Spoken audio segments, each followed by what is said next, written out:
ಬೇರೆ ರಾಜ್ಯ ನಾಯಕರೇನಾದ್ರು ನಿಮ್ಮ ವಿರುದ್ಧ ಮಾಡಿದಾರ ಅಂತ ನೋಡಿ, ಇದು ನನಗೆ ಮೇಲ್ನೋಟಕ್ಕೆ ನೋಡಿದ್ರೇನೆ ಗೊತ್ತಾಗುತ್ತೆ. ಸಂಯುಕ್ತ ಪಾಟೀಲ್ ಯಾರನ್ನೋದೇ ಗೊತ್ತಿಲ್ಲ ನಮ್ಮ ಜಿಲ್ಲೆಯ ಜನರಿಗೆ.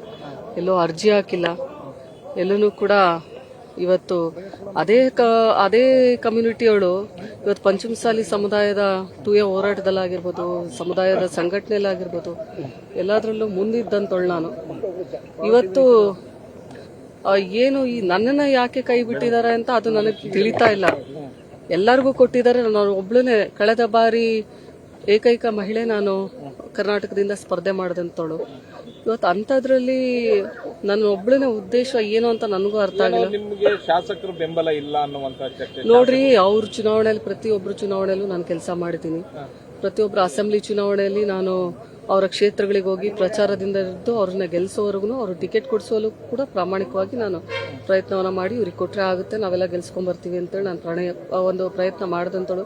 ಅಂಥ ಸಂದರ್ಭದಲ್ಲಿ ಅವ್ರು ನನಗೆ ಆಶ್ವಾಸನೆಯನ್ನು ನೀಡಿದ್ರು, ಪಾರ್ಲಿಮೆಂಟ್ ಎಲೆಕ್ಷನಲ್ಲಿ ನಿಮಗೆ ಸಂಪೂರ್ಣವಾಗಿ ನಾವೆಲ್ಲರೂ ಕೂಡ ಜೊತೆಗಿರ್ತೀವಿ ಅಂತೇಳಿ.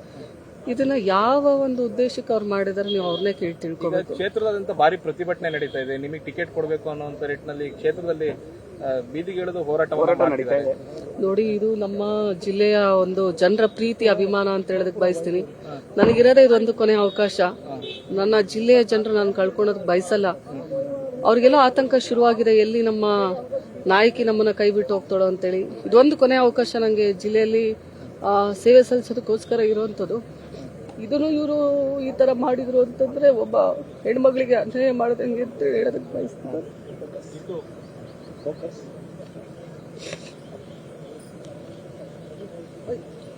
ರಾಜ್ಯ ನಾಯಕರು ಭೇಟಿ ಆಗಿದ್ರ?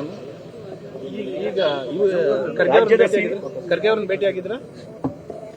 ಖರ್ಗೆ ಅವ್ರನ್ನ ಭೇಟಿ, ರಾಜ್ಯದ ನಾಯಕರುಗಳನ್ನ ಯಾರು ಭೇಟಿ ಆಗಿದ್ರು ಮೇಡಮ್? ಅಲ್ಲ ಮೇಡಮ್, ಡೆಲ್ಲಿಯಲ್ಲಿ ಹೆಸರು ಕೊನೆಯವರೆಗೂ ಇತ್ತು, ಕೊನೆಗೆ ಸಂಯುಕ್ತ ಪಾಟೀಲ್ ಅವರ ಹೆಸರು ಬಂದಿದೆ. ನೋಡಿ, ಇದು ಯಾವ ರೀತಿ ಬಂದಿದೆ ನೀವು ಅವ್ರನ್ನೇ ಕೇಳಬೇಕು. ಎಲ್ಲಿ ಕೆಲಸ ಮಾಡಿದ್ದಾರೆ, ಎಲ್ಲಿ ನಮ್ಮ ಜಿಲ್ಲೆಯಲ್ಲಿ ಅವ್ರು ಕೆಲಸ ಮಾಡಿದ್ದಾರೆ, ಯಾವ ಗ್ರಾಮಕ್ಕೆ ಹೋಗಿದ್ದಾರೆ, ಯಾವ ಇದರಲ್ಲಿ ಅವ್ರು ಯಾವ ಮಾನದಂಡದ ಮೇಲೆ ಕೊಟ್ಟಿದ್ದಾರೆ ಅಂತ ನೀವೇ ಹೇಳ್ಬೇಕು ಪಕ್ಕದ ಜಿಲ್ಲೆಯವರಿಗೆ. ಪ್ರತಿಯೊಂದು ಗ್ರಾಮಕ್ಕೂ ಇವತ್ತು ಹೋಗಿ ಭೇಟಿ ಕೊಟ್ಟು ಕಳೆದ 5 ವರ್ಷದಿಂದ ಸಂಘಟನೆ ಮಾಡಿದಂತೋಳು ನಾನು.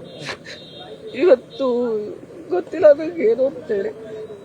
ರಾಜ್ಯ ನಾಯಕರು ಏನಾದ್ರು ನಿಮ್ಮ ವಿರುದ್ಧ ಹೇಳಿದಾರ? ನೋಡಿ, ನೀವು ಅವ್ರನ್ನೇ ಕೇಳಿ ತಿಳ್ಕೊಬೇಕು. ಯಾವ ಮಾನದಂಡದ ಮೇಲೆ ನಂಗೆ ಕೊಡ್ತಾ ಇಲ್ಲ, ಎಲ್ಲರಿಗೂ ಕೊಟ್ಟು ನನಗೆ ಯಾಕೆ ಕೈ ಬಿಟ್ಟಿದ್ದಾರೆ ಅಂತ ನಾನು ಕೇಳೋದಕ್ಕೆ ಬಯಸ್ತೀನಿ. ಸಚಿವರ ಕುಟುಂಬಕ್ಕೆ ಹೆಚ್ಚಿನ ಒಂದು ಪ್ರಾಶಸ್ತ್ಯ ಕೊಡಲಾಗ್ತದೆ ಈ ಬಾರಿ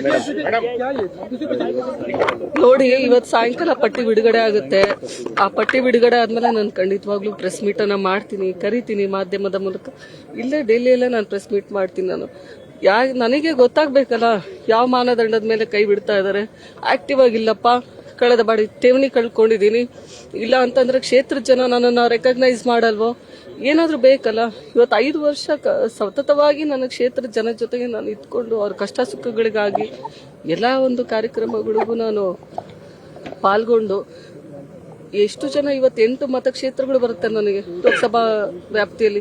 8 ಮತಕ್ಷೇತ್ರದಲ್ಲೂ ನಾನು ಪ್ರಾಮಾಣಿಕವಾಗಿ ಅವರ ವಿಧಾನಸಭಾ ಚುನಾವಣೆಯಲ್ಲಿ ನಾನು ಚುನಾವಣೆ ಪ್ರಚಾರ ಮಾಡಿನೂ ಕೂಡ ಇವತ್ತು ನೀವೇ ಹೇಳ್ತಾ ಇದ್ದೀರಾ ಶಾಸಕರು ಬೇಡ ಅಂತಿದ್ದಾರೆ ಅಂತ. ಅವ್ರನ್ನ ನೀವು ಕೇಳಬೇಕು, ಏನು ಮಾನದಂಡದ ಮೇಲೆ ಬೇಡ ಅಂತಿದ್ದಾರೆ ಅಂತ ನೀವು ಅವ್ರನ್ನೇ ಕೇಳಬೇಕು ಪ್ರಶ್ನೆ. ಯಾಕಂತಂದ್ರೆ ಆ ಚುನಾವಣೆ ಸಂದರ್ಭದಲ್ಲಿ ನನಗೆ ಮಾತನ್ನ ನೀಡಿದ್ರು ಅವರು, ನಿಮ್ಮ ಪರವಾಗಿ ನಿಂದಿರ್ತೀವಿ, ನಾವು ನಿಮ್ಮ ಹೆಸರನ್ನ ಹೇಳ್ತೀವಿ, ನಿಮ್ಗೆ ಸಂಪೂರ್ಣವಾದಂತ ಬೆಂಬಲವನ್ನ ನೀಡ್ತೀವಿ ಅಂತೇಳಿ ಚುನಾವಣೆಯನ್ನ ಮಾಡಿಸ್ಕೊಂಡು ಒಬ್ಬ ಹೆಣ್ಮಗಳ ಹತ್ರ ಈ ತರ ಮಾಡೋದು ಎಲ್ಲೋ ಒಂದತ್ರ ಇದು ಅನ್ಸುತ್ತೆ. ಸಾಯಂಕಾಲದವರೆಗೂ ನಾವು ಕಾಯೋಣ, ಒಂದು ಹೋಪ್ಸ್ ಇದೆ, ಎಲ್ಲೋ ನಮ್ಮ ನಾಯಕರು ಕೈ ಬಿಡಲ್ಲ ಅನ್ನುವಂಥದ್ದು. ಯಾಕಂದ್ರೆ ಎಲ್ಲರಿಗೂ ಅವಕಾಶವನ್ನ ಕೊಟ್ಟಿದ್ದಾರೆ. ಕಳೆದ ಬಾರಿ ನಾನು ಏಕೈಕ ಮಹಿಳೆ ಇವತ್ತು ಕಾಂಗ್ರೆಸ್ ಪಕ್ಷದಿಂದ ಕರ್ನಾಟಕದಿಂದ ಅಂತ ಅಲೆಯಲ್ಲೂ ಕೂಡ ಯಾರು ಕೂಡ ನಾನು ಸ್ಪರ್ಧೆ ಮಾಡಲ್ಲ ಅಂದಾಗ ನಮ್ಮ ಜಿಲ್ಲೆಯಲ್ಲಿ ನಾನೊಬ್ಳೆ ಇವತ್ತು ಸ್ಪರ್ಧೆ ಮಾಡ್ತೀನಿ ಅಂತ ಮುಂದೆ ಬಂತಂತೋಳು. ಸೋಲ್ತೀನಿ ಅಂತ ಗೊತ್ತಿದ್ರು ಕೂಡ ಸೋಲು ಗೆಲುವು ಎರಡನೇ ಪ್ರಶ್ನೆ. ಅಂತ ಸಂದರ್ಭದಲ್ಲಿ ಪಕ್ಷದ ಕಷ್ಟದ ಪರಿಸ್ಥಿತಿಯಲ್ಲಿ ನಾನು ಸ್ಪರ್ಧೆ ಮಾಡದಂತೋಳು. ಇವತ್ತು ಪಕ್ಷ ಅಧಿಕಾರದಲ್ಲಿದೆ, 5 ಜನ ಶಾಸಕರಿದ್ದಾರೆ. ನನಗೆ ಅವಕಾಶ ಕೊಡಿ ಅಂದ್ರೆ ಸೋಲ್ಬೇಕಾದ್ರೆ ವೀಣಾ ಕಾಶ್ಯಪ್ನವ್ರು ಬೇಕಾಗಿತ್ತು, ಗೆಲ್ಬೇಕಾದ್ರೆ ಬೇಡ ಅಂತ ಅನ್ಸುತ್ತೆ. ಮೋಸ್ಟ್ಲಿ ಎಲ್ಲೋ ಒಂದು ಹತ್ರ ತುಳಿಯುವಂತ ಹುನ್ನಾರ ನಡೀತಾ ಇದೆನೋ ಏನೋ ನಂಗೆ ಗೊತ್ತಿಲ್ಲ. ಸಾಯಂಕಾಲ ಪಟ್ಟಿ ಪ್ರಕಟ ಆದಾಗ ಗೊತ್ತಾಗುತ್ತೆ. ಧನ್ಯವಾದಗಳು. ನ್ಯೂಸ್ ಫಸ್ಟ್ ನಿರ್ಭೀತಿಯಿಂದ ನಿಮ್ಮ ಪರವಾಗಿ.